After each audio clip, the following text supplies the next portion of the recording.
ಪ್ರಪಂಚದ ಉದ್ಧಾರಕ್ಕಾಗಿ ಶ್ರಮಿಸುವವರು ನೀವು. ನಿಮ್ಮ ತಪಶಕ್ತಿಯಿಂದ ಎಲ್ಲವರನ್ನು ಉದ್ಧರಿಸಬಲ್ಲಂತ ಸಾಮರ್ಥ್ಯ ಹೊಂದಿದವರು. ನಿಮಗೊಂದು ನಮಸ್ಕಾರ. ಲೀಲಾಮೂರ್ತಿ ದರಗಿಳಿದ ದೇವ, ನಮೋ ನಮಃ ನಮೋ ನಮಃ. ಸ್ವಾಮಿ, ನಿಮ್ಮ ದರುಶನ ಭಾಗ್ಯದಿಂದಲಾಗಿ ನನ್ನ ಜೀವನವೇ ಪಾವನವಾಗಿ ಹೋಯಿತು. ಪ್ರಪಂಚವನ್ನೇ ಸೃಷ್ಟಿಸಿದವ, ನಮೋ ನಮಃ ನಮೋ. ಸ್ವಾಮಿ, ನಿಮ್ಮ ಪಾದಧೂಳಿಯಿಂದ ಇಡೀ ದ್ವಾರಕೆಯ ಉದ್ಧಾರವಾಗಿ ಹೋಯಿತು. ನಮೋ ನಮಃ ನಮೋ ನಮಃ. ನಿಮ್ಮ ನಾನೇ ಹೇಳದಿದ್ರು ಮುಂದೋಗು ಲಕ್ಷಣ ಬಾಬಾ. ನಿನ್ನನ್ನೇ ಕರೆದದ್ದು ಬಾಬಾ. ನಾನು ಯಾರು ಅಂತ ತಿಳಿಲಿಲ್ವಾ? ಭಾವನ. ಹೌದು, ಇಷ್ಟೊತ್ತು ದೇವ ಅಂದ್ರೆ ಈಗ ಸಂಬಂಧ ಹೇಳಿದೆ ಬಾಬಾ ಅಂತ. ಅಂದ್ರೆ ನಾನು ಯಾರು ಅಂತ ತಿಳಿಲಿಲ್ವಾ? ಇಲ್ಲ. ಪಾರ್ಥ ನಾನು. ಎಲ ಪಾರ್ಥ ಯತಿವೇಶವನ್ನು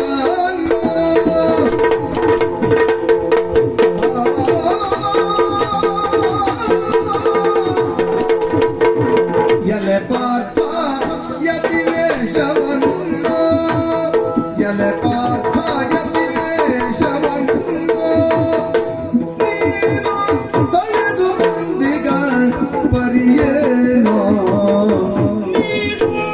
ತೊಳೆದು ಬಂದಿಗ ಪರಿಯೇನೋ ಉಳಿಯದೆ ಸಕಲವ ತಿಳುಗೆಂದು ಮಾಧವ ಉಳಿಯದೆ ಸಕಲವ ತಿಳುಗೆಂದು ಮಾಧವ ನಲವಿಯು ಬೆಳಗುಳ್ಳು ಗುಣ ನಿಲ್ಲುವುದನು ಎಲಪಾತ ಯತಿವೇಶವನ್ನು ನೀನು ತೊಳೆದು ಬಂದಿಗ ಪರಿಯೇನು ಎಲಪಾತ ಯತಿವೇಶವನ್ನು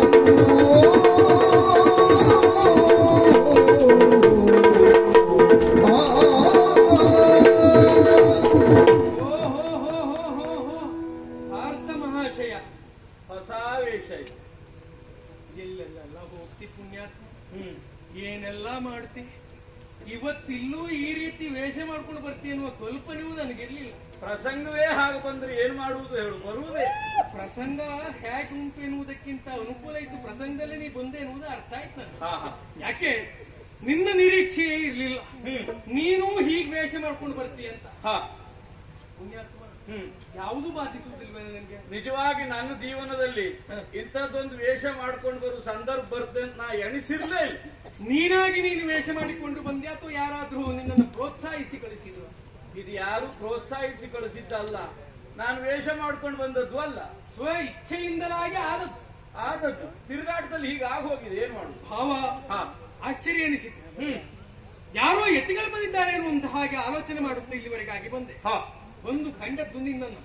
ಈ ವೇಷ ಈ ರೀತಿ ಇರುವರೆ ಕಾರಣ ಯಾವುದನ್ನು ಉಳಿಹದೆ ಸಕಲವನ್ನು ಸ್ಪಷ್ಟವಾಗಿ ಬಿತ್ತರಿಸಿ ಹೇಳಿದೆ ಅಂತಾರೆ. ಮುಂದೆ ಏನು ಎನ್ನುವುದರ ಬಗ್ಗೆ ಸ್ವಲ್ಪ ಆಲೋಚನೆ ಲಾಲಿಸಿ ಕೇಳಬೇಕು. ಲಾಲಿಯೋ ದೇವರ ದೇವ ಮುಕುಂದ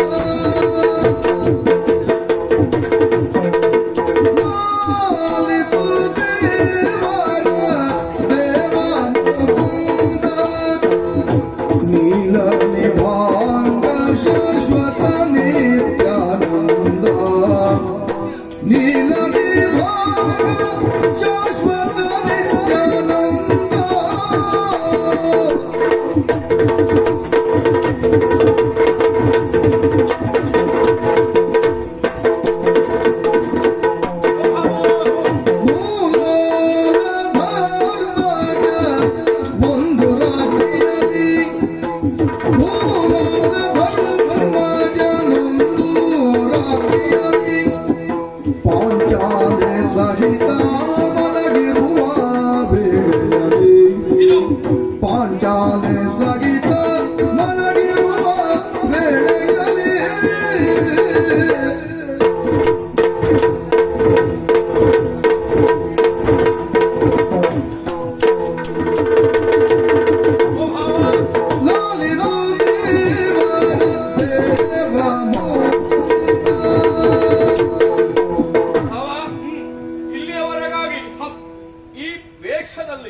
ಬರುವಂತಹ ಸಂದರ್ಭ ನನಗೆ ಈಗ ಅಲ್ಲ, ಮತ್ತೆ ಒಂದು ಕೆಲ ದಿವಸಗಳಾಯ್ತು. ಕೆಲ ದಿವಸಗಳ? ಹೌದು. ಅಂದ್ರೆ ನಾವು ಖಾಂಡವ ಪ್ರಸ್ಥವನ್ನ ಇಂದ್ರಪ್ರಸ್ಥವನ್ನಾಗಿಸಿದ್ದು ಹೌದು. ಇದೆಲ್ಲ ನಿನಗೆ ತಿಳಿದ ವಿಷಯ. ಇಂದ್ರಪ್ರಸ್ಥ ಇನ್ನು ಅಭಿವೃದ್ಧಿಯನ್ನ ಹೊಂದುತ್ತಿರುವಂತಹ ನಗರ. ಎಲ್ಲ ವ್ಯವಸ್ಥೆಗಳು ಅಲ್ಲಿ ಆಗಲಿಲ್ಲ. ನಮ್ಮ 5 ಪಾಂಡವರಿಗೆ ಪ್ರತ್ಯೇಕವಾದಂತಹ ಅರಮನೆಯ ವ್ಯವಸ್ಥೆ ಇನ್ನೂ ಅಲ್ಲಿ ಇಲ್ಲ. ಚತುಶಾಲಾ ಭವನದ ನಿರ್ಮಾಣವೂ ಆಗಲಿಲ್ಲ. ಹಾಗಾಗಿ ನಾವೈವರು ಒಂದೇ ಅರಮನೆಯಲ್ಲಿ ಇರಬೇಕಾದಂತಹ ಪರಿಸ್ಥಿತಿ ಉಂಟು. ಸರಿ. ಹೀಗಿದ್ದಾಗ ಒಂದು ರಾತ್ರಿ ಬ್ರಾಹ್ಮಣರು ಬಂದು ಗೋಳಿಟ್ಟರು. ಕಾರಣ ಏನು? ಬ್ರಾಹ್ಮಣರ ಅಗ್ರಹಾರಕ್ಕೆ ಚೋರರ ದಾಳಿಯಾಗಿದೆ, ರಕ್ಷಿಸಬೇಕು ಎನ್ನುವುದಾಗಿ ಹೇಳಿದರು. ತಸ್ಕರರ ಬಾಧೆ. ಹೌದು, ರಕ್ಷಿಸಬೇಕಾದದ್ದು ಕರ್ತವ್ಯ ಹೌದಲ್ವಾ? ಹೌದು. ಕ್ಷತ್ರಿಯನಾದವನಿಗೆ ಅದು ಕರ್ತವ್ಯವೇ ಸರಿ. ಆ ದಿಶೆಯಲ್ಲಿ ಒಮ್ಮೆ ಹೇಳಿದೆ ನಾನು, ಬ್ರಾಹ್ಮಣರನ್ನ ರಕ್ಷಿಸಬೇಕು ಅಂತಾದ್ರೆ ಶಸ್ತ್ರ ಬೇಕೇ ಬೇಕು. ಹೌದಾ? ಶಸ್ತ್ರ ಇಲ್ಲದೆ ರಕ್ಷಿಸಲಿಕ್ಕೆ ಸಾಧ್ಯ ಇಲ್ಲ. ತಸ್ಕರರನ್ನ ಬಡಿದಟ್ಟಬೇಕು ಅಂತಾದ್ರೆ ಆಯುಧ ಇಲ್ಲದೆ ಹೋಗ್ಲಿಕ್ಕೆ ಕಷ್ಟ. ಹೌದು. ಆಗ ಬ್ರಾಹ್ಮಣರಲ್ಲಿ ಹೇಳಿದೆ, ನೀವು ಭೀಮಸೇನಲ್ಲಿ ಹೇಳಬಹುದು, ಅವ ಕೈಯಲ್ಲಿಯೇ ಬಡಿದುಕೊಳ್ತಾನೆ ಅನ್ನುವುದಾಗಿ. ಬ್ರಾಹ್ಮಣರು ಆಡಿದ್ರು. ಹೌದು ಸ್ವಾಮಿ, ಭೀಮಸೇನಲ್ಲಿ ಹೇಳಬಹುದು, ಆದರೆ ಅವರನ್ನು ಈ ಸಮಯದಲ್ಲಿ ಎಬ್ಬಿಸುವುದೇ ಕಷ್ಟ ಅಂತ ಹೇಳಿದ್ರು. ಹಾಗಾಗಿ ನಾನೇ ಮುಂದಾಕಬೇಕಾದಂತಹ ಪರಿಸ್ಥಿತಿ ನಿರ್ಮಾಣ ಆಯಿತು. ಸರಿ. ಸಂದಿಗ್ಧ ಬಂದದ್ದು ಎಲ್ಲಿ ಶಸ್ತ್ರಾಗಾರಕ್ಕೆ ಹೋಗಿ ಧನುರ್ಬಾಣವನ್ನ ತರಬೇಕು ಅಂತಾದ್ರೆ ಅಣ್ಣನ ಸಜ್ಜಾಗ್ರಹವನ್ನ ದಾಟಿಯೇ ಹೋಗಬೇಕು. ಶಸ್ತ್ರಾಗಾರ ಇರುವುದು ಆ ಕಡೆಯಲ್ಲಿ. ಸರಿ. ನಾರದರ ನಿರೂಪ ಉಂಟು ಮೊದಲೇ. ವರ್ಷಕ್ಕೊಬ್ಬರಂತೆ ದ್ರೌಪದಿಯನ್ನ ಆಳಬೇಕು. ಏಕಾಂತದಲ್ಲಿರುವ ಸಮಯದಲ್ಲಿ ಉಳಿದವರು ನೋಡಿದರು ಅಂತಾದ್ರೆ ಹೀಗೆಲ್ಲ ಅದಕ್ಕೆ ಪ್ರಾಯಶ್ಚಿತ್ತ ವಿಧಿ ಉಂಟು ಎನ್ನುವುದಾಗಿ 12 ವರ್ಷದ ತೀರ್ಥಯಾಟನೆ ಮಾಡಬೇಕೆನ್ನುವುದಾಗಿ ನಾರದರು ಹೇಳಿದರು. ಆಗ ನಾವು ವಿಚಾರ ಮಾಡಿದೆ, ಒಮ್ಮೆ ನೋಡಿದರೂ ತೀರ್ಥಯಾಟನೆ ಎನ್ನುವಂತಹ ಪ್ರಾಯಶ್ಚಿತ್ತ ನಮ್ಮ ಪಾಲಿಗೆ ಉಂಟು. ಆದರೆ ಬ್ರಾಹ್ಮಣರನ್ನು ರಕ್ಷಿಸದೆ ಹೋದ್ರೆ, ಆ ಕ್ಷಣಕ್ಕೆ ಮಾಡದೆ ಹೋದ್ರೆ ಆಗುವ ದುಷ್ಪರಿಣಾಮ ಏನು? ಆ ಪಾಪಕ್ಕೆ ಪ್ರಾಯಶ್ಚಿತ್ತ ಇಲ್ಲ, ಪರಿಹಾರ ಇಲ್ಲವ ಎನ್ನುವ ಹಾಗೆ ಯೋಚನೆ ಮಾಡಿದ ನಾನು ನೇರವಾಗಿ ಅಣ್ಣನ ಸಜ್ಜಾಗಾರವನ್ನ ದಾಟಿ ಹೋಗಿ ಪರಿಹಾರ ಇರುವ ಪಾಪವನ್ನೇ ಮಾಡುವ. ಧರ್ಮ ಬೇರೆ, ಆಪತ್ ಧರ್ಮ ಬೇರೆ. ಆ ನೆಲೆಯಲ್ಲಿ ಪರಿಹಾರ ಉಂಟು ಅಂತ ಎಲ್ಲಾ ಪಾಪವನ್ನು ಮಾಡ್ಲಿಕ್ಕೆ ಆಗ್ತದ ಬಾಬಾ? ಆಗುವುದೇ ಇಲ್ಲ. ಪ್ರಾಯಶ್ಚಿತ್ತ ಉಂಟು ಅಂತ ಪಾಪಕರ್ಮ ಮಾಡ್ತಾ ಇರ್ಲಿಕ್ಕೆ ಆಗ್ತದ? ಆ ಕ್ಷಣಕ್ಕೆ ಆಪತ್ತನುಸಾರವಾಗಿ ಆಪತ್ ಧರ್ಮ ಆಗಬೇಕು, ಲೋಕಕ್ಕೆ ಒಳಿತಾಗಬೇಕು. ನಾನೇ ಪ್ರಾಯಶ್ಚಿತ್ತ ಮಾಡಿಕೊಂಡ್ರೆ ಆಯ್ತು ಎನ್ನುವುದಾಗಿ ಶಸ್ತ್ರಾಗಾರದಲ್ಲಿದ್ದ ಧನುರ್ಬಾಣವನ್ನು ತಂದು ಚೋರರನ್ನು ಓಡಿಸಿದೆ. ನಂತರ ಅಣ್ಣನಲ್ಲಿ ಹೇಳಿದೆ, ಹೀಗೀಗಾಯ್ತು ಪರಿಸ್ಥಿತಿ, ತೀರ್ಥಯಾಟನೆಗೆ ಹೋಗುತ್ತೇನೆ ಎನ್ನುವುದಾಗಿ. ಆಗ ಅಣ್ಣನಾಡಿದ ಮಾತು, ಬ್ರಾಹ್ಮಣರ ರಕ್ಷಣೆಗಾಗಿ ಮಾಡಿದ್ದು, ತೀರ್ಥಯಾಟನೆ ಮಾಡುವಂತಹ ಅಗತ್ಯ ಇಲ್ಲ ಎನ್ನುವುದಾಗಿ ಹೇಳಿದ. ಆದರೆ ಆಚಾರದಿಂದ ಆದರ್ಶವನ್ನು ಬೋಧಿಸಿದವರು ಪಾಂಡವರು. ಹೌದಾ? ನಾವೇ ತಪ್ಪಿ ನಡೆದರೆ ನಾಳೆ ಲೋಕ ನಮ್ಮಡೆಗೆ ಬೆರಳು ತೋರಿಸುತ್ತದೆ. ಕಾಣುವವರ ಕಣ್ಣಿಗೆ ಆಹಾರವಾಗಿ ಬೀಳಬಾರದು. ಹೌದು. ಆಗ ಅಣ್ಣ ಹೇಳಿದ್ದು, 12 ವರ್ಷ ಬೇಡ, ಸ್ವಲ್ಪ ಅದನ್ನ ಸಂಕುಚಿತ ಮಾಡುವ. ವರುಷಕ್ಕೆ 1 ತಿಂಗಳಿನಂತೆ 12 ತಿಂಗಳು ತೀರ್ಥಾಟನೆ ಮಾಡು ಎನ್ನುವುದಾಗಿ ಹೇಳಿದ. ಸರಿ. ತೀರ್ಥಾಟನೆಗೆ ಹೊರಟ ಇಂದ್ರಪ್ರಸ್ಥದಿಂದ ಹೀಗೆಲ್ಲ ಕಳೆದು 8 ತಿಂಗಳಾಯ್ತು ಬಾಬಾ. ಹೌದು, 8 ತಿಂಗಳು ತೀರ್ಥಾಟನೆ ಮಾಡಿದೆ. ಇನ್ನು ಮುಂದೆ ಬರುವುದು ಮಳೆಗಾಲ. ಹೌದಾ? ಮಳೆಗಾಲದಲ್ಲಿ ಎಲ್ಲೆಲ್ಲಿಯೂ ಇರ್ಲಿಕ್ಕಾಗ್ತದ ಭಾವ? ನಾನಿಲ್ಲಿ ಬಂದು ಕುಳಿತು ಕೆಲ ಸಮಯ ಆಯ್ತು, ಯಾರಲ್ಲಿಯೂ ಹೇಳದೆ ಬಂದು ಕುಳಿತಿದ್ದೇನೆ. ಆದ್ರೆ ಇಲ್ಲಿ ಹಾಗಲ್ಲ ನೋಡು, ನಿನ್ನಲ್ಲಿ ಕಳ್ಳರ ಮನೆಗೆ ಕದಿಲಿಕ್ಕೆ ಹೋಗ್ಲಿಕ್ಕೆ ಆಗ್ತದ? ಬಯಲಿನಲ್ಲಿ ಅಡಗುವ ಪ್ರಯತ್ನ ಮಾಡ್ಲಿಕ್ಕೆ ಆಗುದಿಲ್ಲ. ಹಾಗಾಗಿ ನಿನ್ನಲ್ಲಿ ಹೇಳ್ತಾ ಇದ್ದೇನೆ ಬಾಬಾ, ಇಲ್ಲಿ ಬಂದು ಉಳಿದ 4 ತಿಂಗಳನ್ನ ತೀರ್ಥಾಟನೆಯ ಶೇಷ ಅವಧಿಯನ್ನ ಕಳೆಯಬೇಕು ಅಂತ ತೀರ್ಮಾನ ಮಾಡಿದ್ದೇನೆ. ಅದಕ್ಕೆ ಆ ನನ್ನ 4 ತಿಂಗಳಿನಲ್ಲಿ ನನ್ನ ಬದುಕಿಗೊಂದು ಸುಭದ್ರತೆ ಒಂದು ಸಿಕ್ಕಿತು ಅಂತ ಆದ್ರೆ ಇಲ್ಲಿಯೇ ಇರ್ಬೇಕು, ಮತ್ತೆ ಬರಬೇಕು. ಅಂದ್ರೆ ನೀನು ಸುಭದ್ರತೆಯನ್ನು ಒದಗಿಸಿ ಕೊಟ್ಟೆ ಅಂತ ಆದ್ರೆ ಇಲ್ಲಿಯೇ ಇರ್ಬೇಕು, ಮತ್ತೆ ಬರ್ಬೇಕು ಅನ್ನೋದಾಗಿ ತೀರ್ಮಾನ ಮಾಡಿದ್ದೇನೆ ಬಾಬಾ. ನೀನು ಮತ್ತೆ ಒತ್ತಿ ಹೇಳುತ್ತೆ, ನನಗೂ ಅರ್ಥ ಆಗ್ತದೆ. ಅದಾಗಬೇಕು. ಇರು ನೀರು ಯತಿವೇಷದಿ, ಇರು ನೀರು ಯತಿವೇಷದಿ, ನಿನ್ನೆಡೆಗೆ ಬರುವನ ಬಲನು ಮುದರಿ, ನಿನ್ನೆಡೆಗೆ ಬರುವನ ಬಲನು ಮುದರಿ, ಮರದಿಂದ ಕರೆದೊಯ್ವನು, ಮರದಿಂದ ಕರೆದೊಯ್ವನು, ಗೋಲಗೋಪುರಕ್ಕೆ ಮುದರಿಂದಲವನು.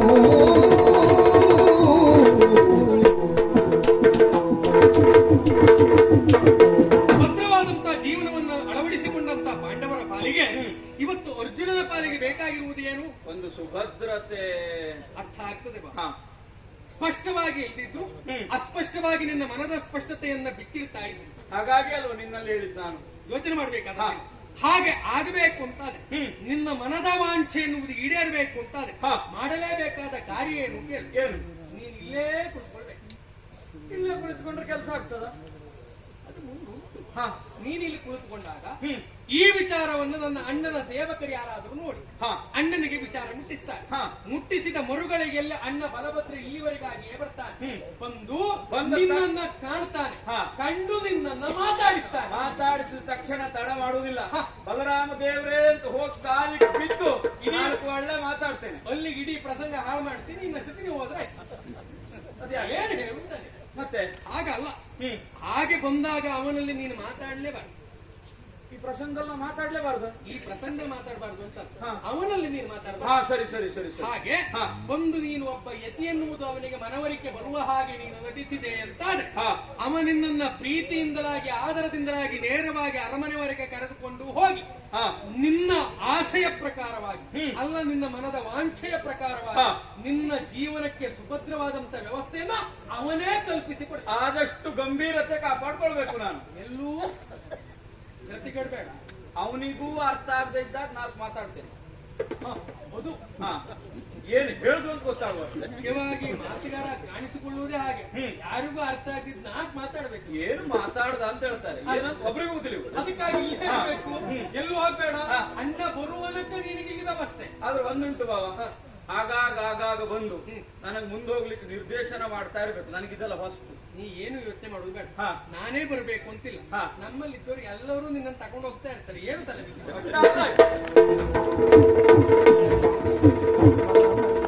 ನಂದನರೆ ಕಲಿಪಾಂದವಿತ್ತಲು ತಂತಾಯತೆ ವೇಷದಲ್ಲಿ ಕುಳ್ಳಿರೆ ಬಂದು ನುಡಿಸಿದರಲ್ಲಿರುವವರ ಪಾದ ಅರ್ಜುನನ. ಸ್ವಾಮಿ, ಏನ್ ಮಾಡ್ಲಿಕ್ಕೆ ಬರುವುದಿಲ್ಲ. ಕೆಲವು ಸಮಯ ಸಂದರ್ಭದಲ್ಲಿ ಮನುಷ್ಯನ ಜೀವನ ಏನಾಗ್ತದೆ ಅಂತ ಹೇಳಲಿಕ್ಕೆ ಆಗುದಿಲ್ಲ. ನೋಡಿ, ಜನಕ ಚಿಂತಾ ಪರಿಸ್ಥಿತಿ ಆಗ್ತದೆ. ಚಿಂತಾಜನಕ ಪರಿಸ್ಥಿತಿ ಅದ್ ನಿಮಗೆ, ನಮಗಾಗಲ್ಲ. ಜನಕ ಚಿಂತಾ ಪರಿಸ್ಥಿತಿ ಅದೇನಾಯ್ತಾ? ಚಿಂತಾಜನಕ ಬೇರೆ, ಜನಕ ಚಿಂತಾ ಪರಿಸ್ಥಿತಿ ಬೇರೆ. ಈಗ ಉದಾಹರಣೆಗೆ ಮದುವೆ ಆಯ್ತು ಅಂತಂದ್ರೆ ಹೇಳುವುದೇನು? ಅವನಿಗೆ ಋಣ ಉಂಟು, ಮದುವೆ ಆಯ್ತು. ಅದಕ್ಕೇನೆ ಹೇಳ್ತಾರಲ್ಲ, ಋಣಾನುಬಂಧ ರೂಪೇಣ ಪಶುಪತ್ನಿ ಸುತ ಆಲಯ ಅಂತ ಹೇಳ್ತಾರೆ. ಅದು ಯಾವಾಗ? ಮದುವೆಯಾಗಿ ಅವನ ಹೆಂಡತಿ ಮಕ್ಕಳು ಆರೋಗ್ಯವಾಗಿದ್ದರೆ ನೀವು ಹೇಳಿದ ಹಾಗೆ ಋಣಾನುಬಂಧ ರೂಪೇಣ ಪಶುಪತಿ ಸುತಾಲಯ. ಮದುವೆಯಾಗಿ ಹೆಂಡತಿ ಮಕ್ಕಳಿಗೆ ಯಾವಾಗಲೂ ಆರೋಗ್ಯ ಸರಿ ಇಲ್ಲದೆ ಇದ್ರೆ ಋಣಾನುಬಂಧ ರೂಪೇಣ ಪಶುಪತಿ ಸುತಾಲಯ ಅಲ್ಲ, ಋಣಾನುಬಂಧ ರೂಪೇಣ ಪಶುಪತಿ ಚಿಕಿತ್ಸಾಲಯ. ನಾವು ಗಟ್ ನೋಡಿದ್ ಬಿಟ್ಟು ಬೇರೆ ದಾರಿ ಇಲ್ಲ. ನಮ್ಗೆ ಅದೇ ತಲೆ ಬಿಸಿ ಆಯ್ತು. ಅಂದ್ರೆ ಜನಕರಾಗಿ ಚಿಂತೆ ಆಯ್ತು ಅಂತ.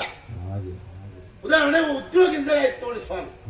ಹಾಗಾಗಿ ಒಂದ್ ದಿವಸ ನನ್ನ ದಾರಿ ಬದಿಯಲ್ಲಿ ನಿಂತ್ಕೊಂಡು ಈ ನಾಯಿ ಬಾಲಕ್ಕೆ ನೊಳಗೆ ಹಾಕ್ತಾ ಇದ್ದೆ. ಕೆಲಸ ಇಲ್ಲ ಅಲ್ಲ, ಅದಕ್ಕೆ ಅದು ಮಾಡ್ತೀನಿ. ಹಾಗೆ ಮಾಡ್ತಿರುವಾಗ ಒಬ್ರು ಬಂದ್ರು. ತಮ್ಮ ಎಂತ ಮಾಡ್ತಿದ್ಯಾ ಕೇಳಿದ್ರು. ನಿಮಗೆ ಕಾಣುದಿಲ್ವಾ ಕೇಳಿದೆ. ಅದೇ ತಲೆ ಬಿಸಿಲಿದ್ದೆ ನಾನು. ನಿಮ್ಗೆ ಕಾಣುದಿಲ್ವಾ ಕೇಳಿದೆ. ಆಗ ಅವ್ರು ಹೇಳಿದ್ರು, ನೀನ್ ಎಷ್ಟೇ ಪ್ರಯತ್ನ ಮಾಡಿದ್ರು ನಾಯಿ ಬಾಲ ನೆಟ್ಟಗೆ ಮಾಡ್ಲಿಕ್ಕೆ ಆಗುದಿಲ್ಲ. ನಾನು ಅದಕ್ಕೆ ಕೇಳಿದೆ, ನಾಯಿ ಬಾಲ ನೆಟ್ಟಗಾಗಬೇಕು ಅಂತ ನಾನು ಒಳಗಿ ಹಾಕಿದ್ದಲ್ಲ, ಒಳಗಿ ಸ್ವಲ್ಪ ಬಾಗಬೇಕು ಅಂತ ನಾಯಿ ಬಾಲಕ್ಕೆ ಹಾಕಿದೆ ಅಂತ. ಆಗ ಅವ್ರು ಹೇಳಿದ್ರು, ಇವ್ ಬಹಳ ಚುಕ್ಕಿದಂತ ಗೊತ್ತಾಯ್ತೇ ಇಲ್ವಾ, ನನ್ ಜೊತೆಗೆ ಬಾ ಅಂದ್ರು. ಬಂದವ್ರು ಯಾರಂತ ಮಾಡಿದ್ರಿ? ದ್ವಾರಕೇಶ್ವರ. ಅದೇ ಅದೇ ಅದೇ ಬಲಭದ್ರ ದೇವರು. ಅವ್ರು ಉದ್ಯೋಗ ಕೊಟ್ಟರು ನೋಡಿ. ಯಾವ ಉದ್ಯೋಗ? ಈ ಉಪವನದಲ್ಲಿ ನೋಡ್ಕೊಂಡಿರುವುದು. ವನ ಎಲ್ಲ ವನಪಾಲಕನಾಗಿದ್ದೇನೆ ಈಗ. ನಾನು ಮೊದಲು ಬರುವಾಗ ಎಂತ ಇಲ್ಲಾಗಿತ್ತು. ಎಂತ ಅವಸ್ಥೆ ಮಾಡ್ರೆ, ಕೆಳಗಾಗುದಲ್ಲ ಮೇಲಾಗ್ತಿತ್ತು, ಮೇಲಾಗುದಲ್ಲ ಕೆಳಗಾಗ್ತಿತ್ತಿದ್ದಲ್ಲ. ಅಂದ್ರೆ ಬಾಳೆಗೊನೆ ಎಲ್ಲ ಕೆಳಗಿರ್ತಿತ್ತು ಅಂತ ಬಿದ್ದು ಹೋಗಿ. ಈಗ ನೋಡಿ, ಒಂದು ಬಾಳೆ ಮರ ಅಂತ ಹೇಳಿದ್ರೆ ತೆಂಗಿನ ಮರವು ಎಂಬಂತ. ಒಂದು ಬಾಳೆ ಮನೆ ಅಂದ್ರೆ ನನ್ನಷ್ಟು ಉದ್ದ. ಒಂದು ಬಾಳೆಕಾಯಿ ಅಂದ್ರೆ ಎಂತೆಂತ ಬಾಳೆಕಾಯಿ. ಹಾಗೆ ಮತ್ತೆ ಎಲ್ಲ ಅಳತೆ ಹಾಗೆ ಅಲ್ವ ಅದು. ಈಗ ಮರ ಇದ್ದ ಕಾಯಿ ಆಗ್ತದ? ಮರ ಇದ್ದ ಕಾಯಿ ದೊಡ್ಡದಾದ್ರೆ ಅದೇನು ರೋಗ ಬಂತಂತಲೇ ಲೆಕ್ಕ. ದೊಡ್ಡದಾಯ್ತು ಅಂದ್ರೆ ಹಾ. ಅಳತೆ ಸರಿಯಾಗಿರ್ಬೇಕು ಅಲ್ಲ ಚಂದ. ಹಾ. ಹಾಗೆಲ್ಲ ಉಂಟು ನೋಡಿ, ಹೀಗೆಲ್ಲ ಮಾಡ್ಕೊಂಡು ಕಾಯ್ತಾ ಇದ್ದೆ. ಹಾ. ಏನೇ ಇರಲಿ ಒಂದಾಯ್ತಲ್ಲ, ಒಂದು ಸುತ್ತ ಹಾಕಿ ಹಾಗೆಲ್ಲ ಉಂಟು ನೋಡ್ಕೊಂಡು ಹೋಗಿ ಹೇಳ್ಬೇಕು ಮತ್ತೆ ಅವರಿಗೆ. ನಮ್ಮ ಕೆಲಸ ಅಲ್ವಾ ಅದು. ಹೌದಾ? ನೋಡು ಇದೆಲ್ಲ ಮುಂದೆ ಹೋಗುವ.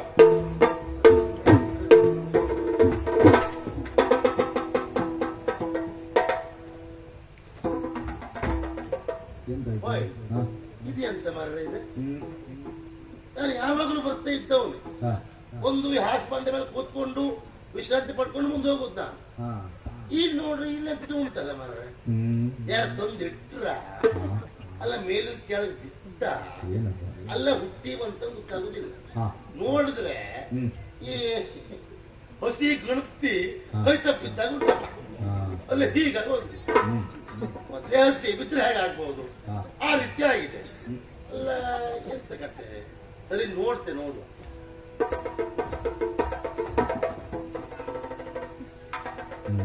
ಓಯ್, ಹಾ. ಅಲ್ಲ ಅಲ್ಲ ಅಲ್ಲ ಅಲ್ಲ, ಬೊಂಬೆ ಅಲ್ಲ, ಇದು ಮನುಷ್ಯರೇ. ಹೌದಾ? ಅದು ಯಾರು ಅಂತ ಬೇಕಲ್ಲ, ಹಾ. ನೋಡು ಮಾತಾಡ. ಎಲೆ ಎಲೆ ಹಾರುವ ಯಾರ ನೀನು ಹೊಲದೊಳಗೆ ನಾವು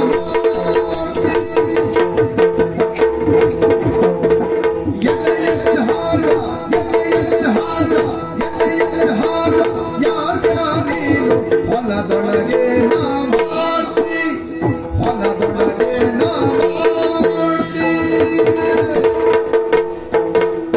ಚಳಿ ಚಳಿ ಚಳಿ ಚಳಿ ಚಳಿ ಚಳಿ ಮಳೆ ಮಳೆ ಚಳಿ ಮಳೆ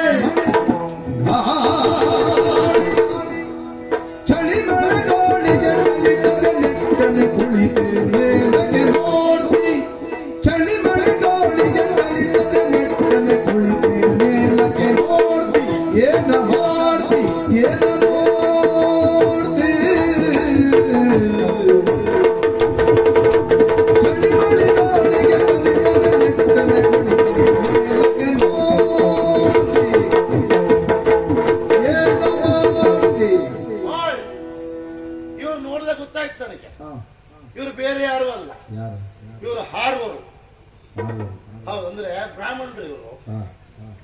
ಮತ್ತೊಂದು ಹೆಸರು ಉಂಟು ಇವರಿಗೆ, ಹಾರುವರು ಅಂತ. ಹೌದಾ? ಅದು ಯಾಕೆ ಹೇಳ್ತಾರೆ, ಯಾಕಿರ್ಬೋದು? ಈ ಚಾತುರ್ವರ್ಣದಲ್ಲಿ ಹಾ. ಬ್ರಾಹ್ಮಣರಿಗಿದ್ದಷ್ಟು ಮಡಿ ಮತ್ತೆ ಯಾರಿಗಿಲ್ಲ, ಹೌದು. ಅವ್ರು ಪಾಲನೆ ಮಾಡ್ತಾರೆ ಅವರು. ಹಾಗಾಗಿ ಏನ್ ಮಾಡುದು, ಹಾ. ಅವ್ರಿಗೆ ಮಡಿ ಉಂಟು ಅಂತೇಳಿ ಅವ್ರ ಮಕ್ಕಳಿಗೆ ಗೊತ್ತಾಗ್ತದ? ಗೊತ್ತಾಗುದಿಲ್ಲ. ಹಾ. ಅವ್ರು ಸ್ನಾನ ಮಾಡ್ಕೊಂಡು ಸಂಜೆ ಒಂದು ಬರುವಾಗ ಈ ಮಕ್ಕಳೇನ್ ಮಾಡ್ತಾರೆ, ಏನೋ ತಿಂದು ಒಲೆ ಬಿಸಾಕ್ತಾರೆ ಹಾ. ಜಿಗಣಿ ಮೇಲೆ.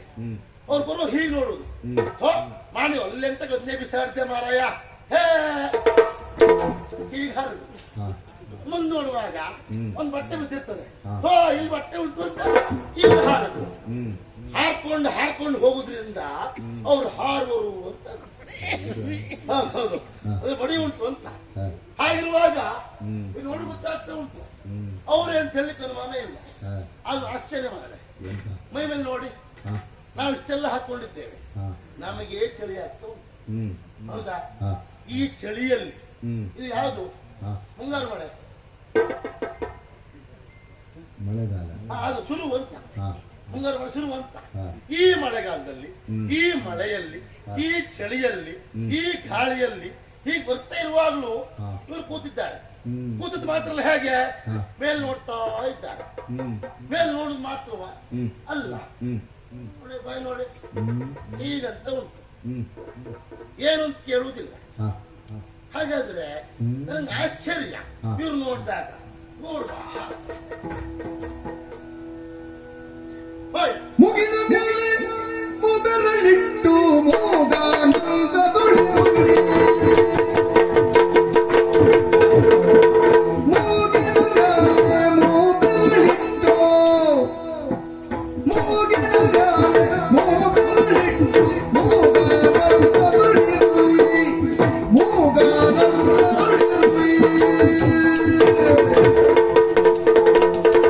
ಹೀಗೆ ತಕ್ಕೆ ಮಿಣ ಮಿಣ್ಣಗೆ ಬಾಯ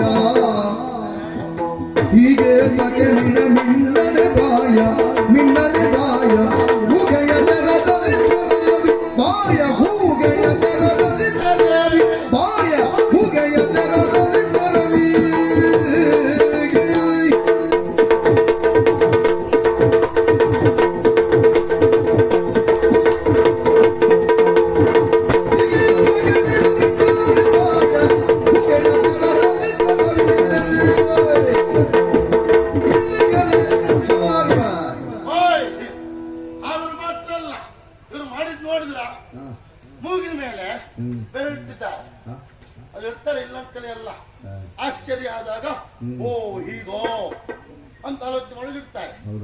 ಒಂದು ಹ್ಮ್ ಎರಡು ಬೆರಳು ಇಡ್ತಾರೆ. ಹಾ ಯಾವಾಗ ಯಾವಾಗ ಕೆಟ್ಟ ವಾಸನೆ ಬಂದಾಗ ಕರ್ಕೊಳ್ಳಿಕ್ಕಾಗದೆ ಹೀಗೆ ಮಾಡ್ತಾರೆ. ಹ್ಮ್ ಇವರು ಅದು ಅಲ್ಲ, ಹಾ ಮೂರಿಟ್ಟಿದ್ದಾರೆ ಎಂಬಲ್ಲಿಗೆ ಯಾವುದೋ ಬಿಗೂ ವಾಸನೆ ಬರ್ತಾ ಉಂಟೆ.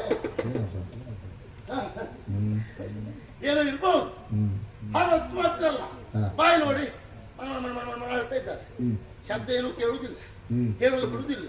ಇವರು ಮೂಗ್ರ ಹ್ಮ್ ಎಂತ ಕಥೆ ಅಂತ ಗೊತ್ತಾಗುದಿಲ್ಲ ಮನೆ. ಹಾ ಅದು ಒಂದು ಏನು ಒಂದು ಚೆಲ್ಲಿಗೆ ಹ್ಮ್ ನಮ್ಮಲ್ಲಿಗಲ್ವಾ, ಹಾ ಬಂದ ಮೇಲೆ ನಾವು ಮಾತಾಡಿಸ್ತೇವೆ ಹೌದಾ ಯಾರು ಏನು ಅಂತ ಹೇಳಿ. ವಿಷಯ ತಿಳಿಬೇಕಲ್ಲ ನಮ್ಮ ಕರ್ತವ್ಯ ಅಲ್ಲ ಅದು. ಮತ್ತೆ ನಾಳೆ ನಮ್ಮ ಒಡೆಯ ಕೇಳಿದ್ರೆ ಹಾ ಹೇಳ್ಬೇಕಲ್ಲ ವಿಷಯ. ಹೌದಾ ನೋಡ ಮಾತಾಡುವ. ಹಾ ಓಯ್ ನಮಸ್ಕಾರ. ನೀವು ಪಾಪ ನೋಡ್ರೆ ಬೇಸರ ಆಗ್ತಾ ಉಂಟು. ಇಲ್ಲಿ ಬಂದು ಕೂತಿದ್ದೀರಿ. ನಿನ್ನೆ ಅಲ್ಲ ಯಾರು ಬರುವುದೇ ಇಲ್ಲ ಅಂತಲ್ಲ, ಇಲ್ಲಿಗೆ ಬರ್ತಾರೆ ನಿಮ್ಮಂಥವ್ರು. ಅದು ಬ್ರಾಹ್ಮಣರು ಹೂವು ಹಣ್ಣು ಇತ್ಯಾದಿ ಸಮಿತಿಯೋ ತಗೊಂಡು ಹೋಗ್ಲಿಕ್ಕೆ. ನೀವು ಹಾಗೆ ಕಾಣಲಿಲ್ಲ ನನಗೆ. ಇಲ್ಲಾದ್ರೆ ಬಂದದ್ದು ಇಲ್ಲ. ನೀವು ಎಲ್ಲಿಂದ ಬಂದವರು, ಏನು ಕಥೆ, ನಿಮ್ಗೆ ಹೆಸರೇನು, ಊರು ಯಾವುದು, ಇಲ್ಲಿ ಬಂದ ಉದ್ದೇಶ ಏನು, ಹೀಗೆ ಕೂತ್ಕೊಳ್ಳಿ ಕಾರಣ ಏನು? ಹ್ಮ್ ಹಾಯ್ ಯಾವ ಪ್ರಸಿದ್ಧಿ ಏನೂ ಇಲ್ಲಲ್ಲ ಭಾಷೆ ಬರುವುದಿಲ್ವೋ ಹೇಗೆ? ಏನದು ನಂಗೆ ಅನುಮಾನ. ಹಾ ಬಹುಶಃ ನಮ್ಮ ಭಾಷೆ ಅರ್ಥ ಆಗುದಿಲ್ವೋ ಏನು? ಇರ್ಬೋದಾ ಬೇರೆ ದೇಶದವರು ಹಾ ನಮ್ಮ ಸ್ವಲ್ಪ ಬರ್ತದೆ ನೋಡುವ. ಹೌದಾ ತೋಲ್ ನಾವು ಕಸಂದ್ರೆ ಹ್ಮ್ ಕೊಯ್ ಕೊಳೆತ ಹಂಗ್ ಕೊಳೆತ ಹಿಂಗ್ ಕೊಳೆತ ಕೆಸರು ಮಾಡುತ್ತೆ ಇರ್ಬಂದು ಹೊಂದುತ್ತ ಹಂಗಿರ್ತದೆ ಹಿಂಗಿರ್ತದೆ ಹಂಗ ಪಾರೆ ಹಿಂಗ್ ಪಾರೆ ದೊಡ್ಡ ಹೊಂಡ ಕಂಡು ಹಾರ ಇದು ಯಾವ ದೇಶ ನೋಡುವ ಪ್ರಯತ್ನ ಮಾಡೋದು ಬರುದಿಲ್ಲ ಅವ್ರಿಗೆ. ಎಂತ ಮಾಡೋಣ ಇದಕ್ಕೆ ಬೇರಿಂದ ಇದಕ್ಕೆ ನಾಡವಡೆ ನಾಡತ್ಲ ಬೀಡವಡೆ ಬೀಡತ್ಲ ಕಾಡವಡೆ ನೇರ ಬಂದು ಹಂಗಾರೆ ಈರನ ಪುದರಿ ಹೆಂಚಿನಿ ಒಣ ಸಾಂಡ ಹೆಂಚಿನಿ ಕಾಯ್ಪು ಹಂಗಾರೆ ಇಲ್ಲಪ್ಪ ಅದು ಬರುವುದಿಲ್ಲ. ಇಲ್ಲಪ್ಪ ಯಾವ ಭಾಷೆ ಬರೋದು ఇక్కడ స్టార్ ఉల్టా ప్రసంగిస్తూ ఉంది సారసిజ ప్రసంగిస్తూ ఉంటాడని ఆంకొచ్చేది ఉల్టా ప్రసంగిస్తూ ఇక్కడ స్టార్ ప్రసంగిస్తూ ఉంటాడా ఆ సుడుగాడు బాజీ ఊరిಲ್ಲ ಹಾ అబ్బా అబ్బా అబ్బా ರೂವಲ್ಲ ಮೂಗರ ಭಾಷೆ ಹೋಯ್ ಮೂಗಿ ಒಂದು ಹೋಯ್ ಹಾ ಭಾಷೆ ಅರ್ಥ ಆಗಿದ್ರು ಹಾ. ಮೂಗು ಹೀಗೆ ಮಾಡಿ ಸಾಕಂತೆ ಹಾ. ಸಿಟ್ಟು ಬರ್ತದೆ. ಹೌದಂತ ಹಾ ಹಾ ನಂಗೆ ಬಿದ್ದು ನೋಡಿಲ್ಲ ಅವ್ರು ಕಂಡ್ಬಿಟ್ಟು ಬರ್ತಾರೆ ನೋಡುವ. ಹಾ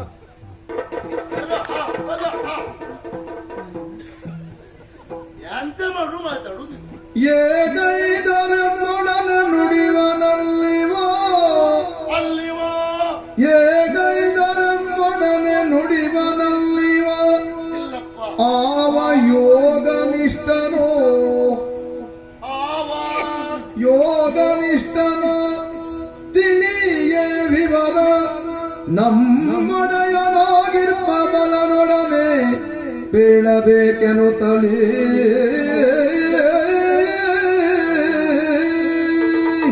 ಅಯ್ಯೋ ದೇವ್ರೆ, ಯಾವ್ಯಾವ ಭಾಷೆಯಲ್ಲಿ ಮಾತಾಡಿಸಿದ್ರು ಮಾತಾಡುವುದಿಲ್ಲ, ಕಂಡುಬಿಡುವುದಿಲ್ಲ, ಮುಖ ನೋಡುವುದಿಲ್ಲ. ಹಾಗಾದ್ರೆ ನಮ್ಮಲ್ಲಿ ಈತ ಮಾತಾಡುವುದಿಲ್ಲ ಅಂತ ಆಯ್ತು. ಯಾವ ಯೋಗದಲ್ಲಿದ್ದೋ ಎಂತ ಕಥೆಯೋ ನಮ್ಗೆ ಅರ್ಥ ಆಗುದಿಲ್ಲ. ಹಾಗಂತ ಇವ್ರು ಇಲ್ಲೇ ಬಿಟ್ಟು ನಾನು ಹೀಗೆ ಹೋದಂತ ಪ್ರಯೋಜನ ಆಗುದಿಲ್ಲ. ಆದ್ರೆ ಇದಕ್ಕೆ ಯಾವುದಕ್ಕೂ ಸರಿ ಆಗ್ಬೇಕಾ, ನಮ್ಮ ಒಡೆಯನಿಗೆ ಹೋಗಿ ಹೇಳ್ಬೇಕು. ಆದ್ದರಿಂದ ಇಲ್ಲಲ್ಲ ಅಲ್ಲೇ ಹೋಗ್ತೇನೆ ನೋಡುವ.